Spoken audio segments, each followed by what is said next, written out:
In order for me to invite you to listen in a particular way, we must look at how we already listen mostly. All right. So we mostly listen to assess what's right and wrong, to agree or disagree, to judge good from bad, to judge what's true or what's false, to assess what's better or what's worse, seeking to validate or invalidate, or even waiting to make our own points.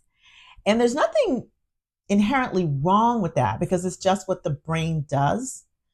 And so there's nothing wrong with it. However, the problem is when we listen that way, we often miss possibility and opportunity.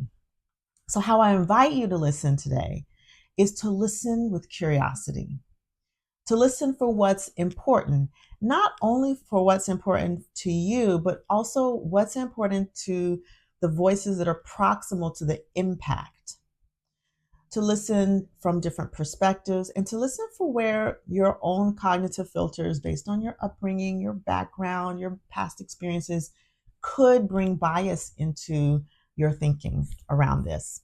Some of you may or may not recognize this iceberg model, and it's based on Goldberg's approach to systems-based thinking, and it's used in many analogies. And so I have adapted it here to reflect the ways that we can begin to look at where we may be overlooking some of the root causes of the problems that surface, contributing to burnout, to moral injury, to workforce shortages, to distrust among and between colleagues, leadership, organizations.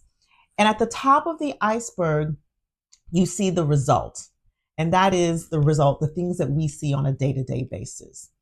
And if you look just below the surface, you might be given some explanation or access to why the result is the result.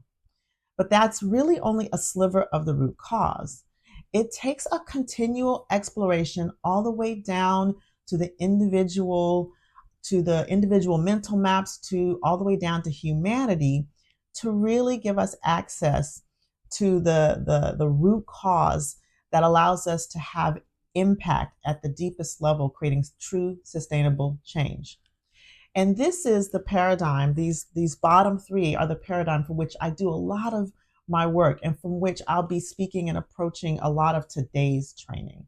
So the systems and the collective paradigms and the structures are important. And what I find in my work is that when a lot of the lower part of this model is neglected or deprioritized, then we can't have sustainable change at the level of systems and collective, because who makes up the systems, the policies, and the structures but people?